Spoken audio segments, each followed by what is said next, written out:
สองสีดอกกุหลาบปากสารที่ทุกคนฝันหมายปองบริคังไซเอกลักษณ์วัดภูกุหลาบปากเซกาแฟปากซองนั่งของโกนคอนสีพันดอนลือน้ำจำป่าซักดอกไทยเมืองเหนืองามเหลือน้ำใจสาวหัวพันเลิศล้ำอัญมณีหน่วยแก้วดินแดนอาหารวิละสนน้ำเสนอบ้านเกิดที่แสนหักหัวพันดินแดนธรรมชาตินมัสการพระธาตุสีโคกกระบอกเป็นเจ้าของขนมปานมหัศจรรย์หลากหลายทำโด่งดังภูผามานคำนวณบ้านหบหลวงน้ำทาพระธาตุใหญ่เสียงเป่งทราบซึ่งกับวัฒนธรรมหลายชนเผ่าเข่าซอยแซบเมืองสีลิงลายแพ้เหมือนงอนหลวงน้ำทาเมืองงามอารามเมืองหุงเมืองนุ่งสินใหม่คนใจนักท่องเที่ยวหลวงพระบางเมืองหนาวแดนงามอาหารแซ่บผู้คนเป็นมิตรฮิตคองประเพณีโดดเด่นอุดมสมบูรณ์ไปด้วยทรัพยากรธรรมชาติอุดมไส้เซินเสียมป่าภูฟ้าเรื่องเล่าเขียวแอลสถานที่เบิ้งฮิตคองประเพณีเอกลักษณ์หลายเผ่าเสื้อเป็นของต้อนทานผู้ทรงพงสาลีดินแดนเมืองซ่าแต่หากแสดงยันวัถีสง่าแขวงสยามบุรีมะพร้าวหน้าไส้ปิ่งไก่หน้าปง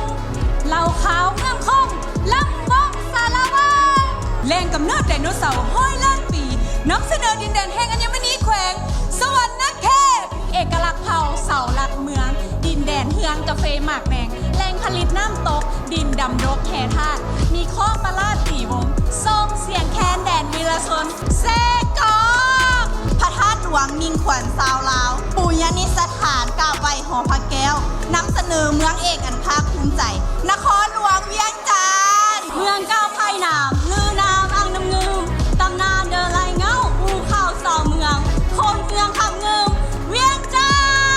นทร์ผู้เบี้ยสูงเพียงป้าผู้ผาอ้อมบังนาดานลมหนาวเศร้าเมืองผสมจนเผ่าทำเจ้าอนุวงศ์คงไว้แดนเสื้อวีรสนใสสมบูรณ์ดินแดนประวัติศาสตร์ชนชาตินักสู้กอบกู้แผ่นดินนางกินนกแอนตุ้งมุ่งสู่จักรวาลเสียงขวาง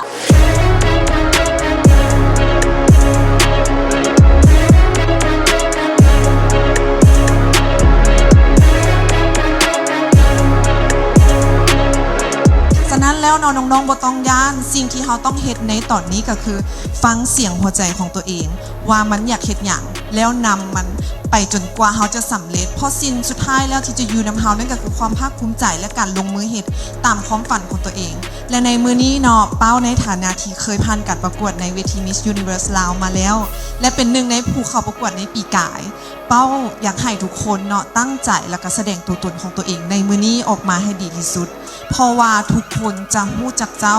ในมื้อนี้และจะเป็นแฟนคลับของเจ้าจนกว่าเจ้าจะไปไฟนอลจนกว่าเจ้าจะได้ไป Universe ใน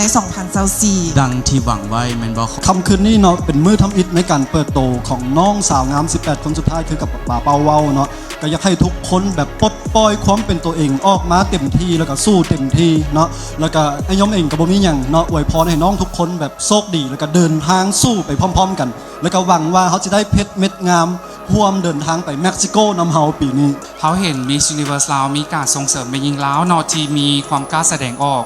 มีทัศนคติที่ดีมีความมั่นใจและที่สำคัญกระเจ้าสามารถดึงเอาศักยภาพที่เป็นจุดแข็งของกระเจ้าออกมานำไส้ได้เนาะและที่สำคัญเวลาที่กระเจ้าประสบผลสำเร็จในการประกวดเวทีนี้แล้วเนาะกระเจ้ายังสามารถแบ่งปันเอาความสำเร็จของกระเจ้าและเป็นแรงบันดาลใจให้ผู้หญิงคนอื่นได้นำเนาะและถือว่าเป็นการ empower women อีกแบบหนึ่งเนาะโดยเฉพาะยกบทบาทแม่หญิงลาวสู่เวทีสากลได้นำ Miss Universe นี่ก็แม่นให้ความสำคัญกับความแตกต่างของความงามเนาะอันนี้เป็นจุดที่สำคัญและเป็นเวทีที่ให้สปอตไลท์แก่ผู้หญิงในทุกรูปแบบเนาะทั้งความงามที่แตกต่างและก็ความสามารถที่แตกต่างกันไปคือปีนี้พวกเราเล็งเห็นความสำคัญของแม่หญิงหลายบริษัท Unilever ของเราเองเนาะโดยเฉพาะแบรนด์ Lux และก็ Comfort เขามีจุดประสงค์เดียวกันที่จะส่งเสริมให้แม่หญิงลาวมีความกล้าหาญComfort เองก็เป็นการมอบความหักการมอบความอบอุ่นถ้าเปรียบเหมือนMiss Universe ก็สิเป็นคนที่มีความกล้าหาญความมั่นใจและยังสะท้อนถึงความอ่อนโยนนำอีกอยากให้ดึงศักยภาพของผู้หญิงเขาออกมาว่าผู้หญิงเราเขามีความสามารถและศักยภาพหลายสำใดเพื่อจะออกสู่เวทีสากล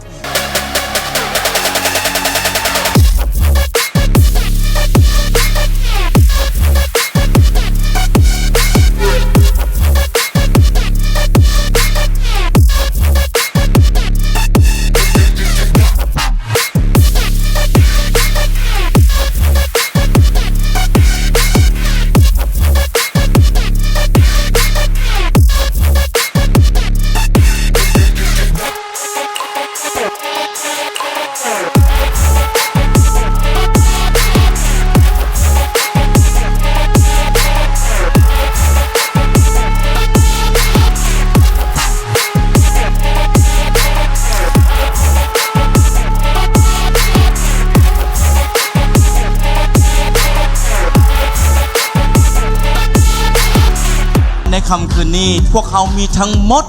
18 สาวงามตัวแทนนำเสนอ 18 แขวงในเวทีอันทรงเกียรตินี้ Miss Universe ลาว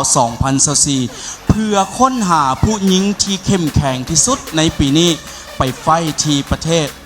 เม็กซิโกในท้ายปีนี้อย่างแน่นอนขอขอบใจกับทุกๆสปอนเซอร์สีจันของพวกเขาสำคัญแมนลักซ์และคอมฟอร์ต